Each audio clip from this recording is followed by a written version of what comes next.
The Middle East has always been a crossroads of ancient history and modern conflict, a land where empires have risen and fallen, and where the echoes of the past still shape the present.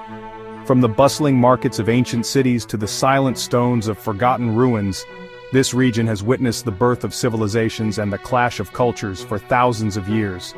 But today, June 27, 2025, the world's anxiety is sharper than ever. The tension is palpable, not just in the capitals of the Middle East but in every corner of the globe. Newsrooms buzz with urgent updates and people everywhere are glued to their screens, waiting for the next development. The sense of uncertainty is overwhelming, as if the world itself is holding its breath, bracing for what might come next. Iran, once known as Persia, stands at the very heart of a global crisis. Its nuclear ambitions have become the focal point of international concern, pushing the world to the brink of a confrontation that could have far-reaching consequences. The ancient land of poets and prophets is now a flashpoint, its decisions watched by millions with a mix of fear and fascination. Despite years of negotiations, sanctions, and repeated warnings from the international community, Iran's uranium enrichment has now reached weapons-grade levels. This development has crossed critical red lines for both the United States and Israel, raising the specter of military action and a wider regional conflict. Headlines warn of the dangers and leaders issue grave statements, but the situation continues to escalate. Yet this crisis is about more than politics or technology. For millions around the world, the headlines evoke something deeper, a sense that history is repeating itself, or perhaps fulfilling ancient prophecies. In mosques, churches, and synagogues, people turn to sacred texts, searching for meaning in the chaos and wondering if these events were foretold long ago. Are we witnessing the fulfillment of prophecies found in the Bible, the Quran, and Jewish mystical writings? Scholars and believers alike pore over ancient manuscripts, seeking clues and connections between the words of prophets and the headlines of today. The questions are profound, and the answers elusive. The International Atomic Energy Agency has now confirmed that Iran's uranium enrichment has reached 90% purity, the threshold needed to build a nuclear bomb. This technical milestone is not just a number, it is a line in the sand, a signal to the world that the stakes have never been higher. In response, world leaders have gathered for emergency summits, and the United Nations Security Council is in urgent session. Diplomats race against time, hoping to prevent a catastrophe that could reshape the global order. The choices made in the coming days will echo for generations. To truly understand what is at stake, we must look beyond the headlines. We'll explore the ancient prophecies about Persia, Elam, and the so-called last days, texts that have fascinated and troubled people for centuries. What do these prophecies really say, and how might they relate to the events unfolding now? By connecting the words of ancient prophets to today's crisis, we seek a deeper understanding of what is happening before our eyes. In this moment of uncertainty, history, faith, and geopolitics converge, challenging us to look for meaning in the midst of turmoil.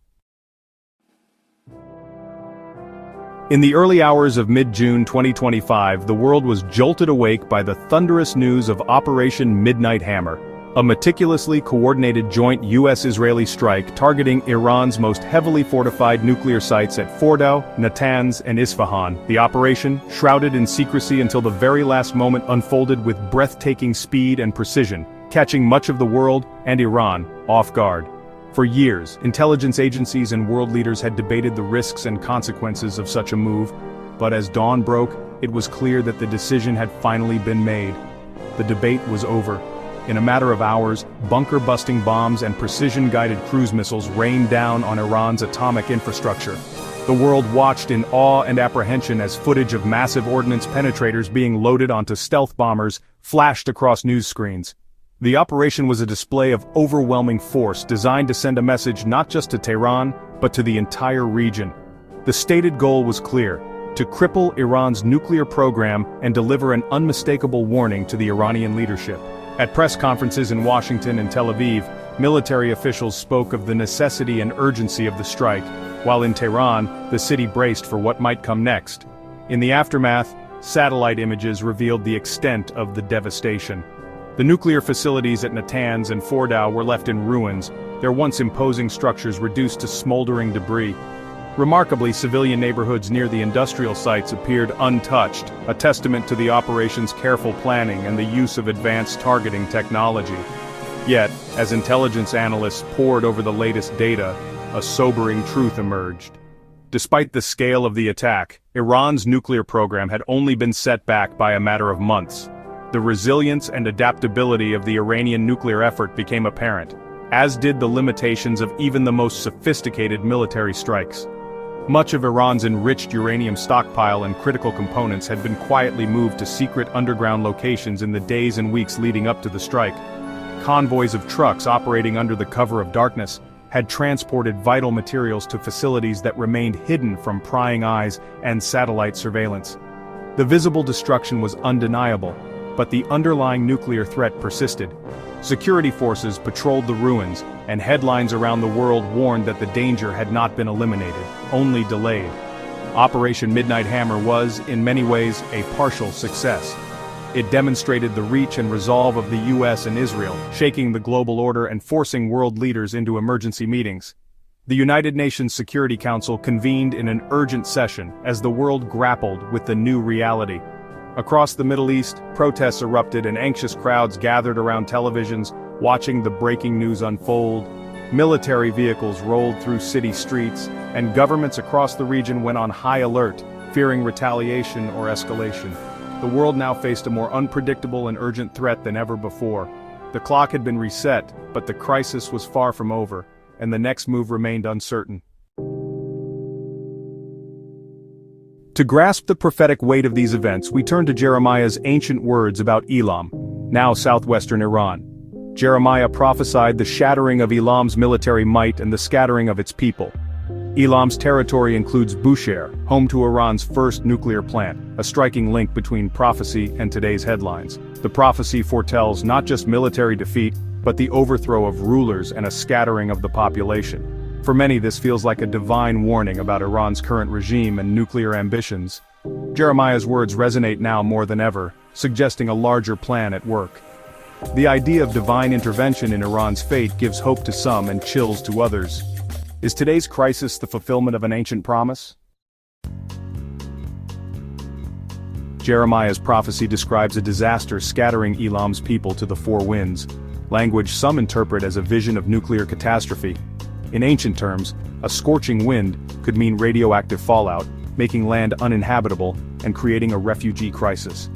The recent strikes on Iran's nuclear sites brought this possibility dangerously close.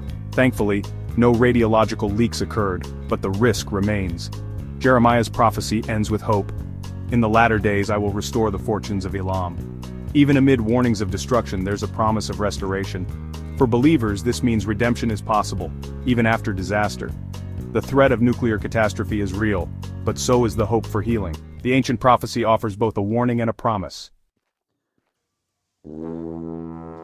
The Quran's Surah Ar-Rum warns of corruption spreading by human hands, disasters born from our own choices.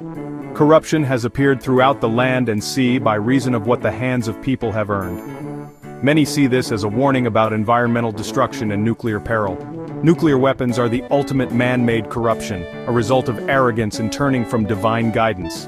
The verse suggests disasters are a wake-up call, urging humanity to change course. The near miss at Iran's nuclear sites is a stark reminder of these consequences. The Quran's message disaster is not the end, but a call to return to a better path. Jewish mysticism, especially the Zohar, predicts Persia, Iran, will ignite global conflict in the end times. The Zohar describes Persia provoking the West, leading to a final world-shaking confrontation. For centuries this seemed remote, but Iran's rise and its nuclear ambitions have revived these fears. Many see Iran's current actions as the fulfillment of this prophecy. The Midnight Hammer strikes fit the Zohar's vision of escalating conflict. According to this mystical view, we're witnessing a prophesied clash that will ultimately lead to redemption. The crisis is not just political, it's seen as a final, fateful chapter in a much larger story. The world watches, wondering if this is the war that will change everything. The story of Esther is one of survival against annihilation in ancient Persia. In a time when her people faced destruction, Esther's bravery and wisdom changed the course of history. She risked her life to speak truth to power, standing before King Xerxes to plead for her people's safety. Her courage became a symbol of hope, resilience, and the power of standing up against overwhelming odds. Today, many see echoes of Esther in Israel's ongoing struggle with Iran, a regime that has repeatedly threatened Israel's existence and is widely believed to be pursuing nuclear weapons.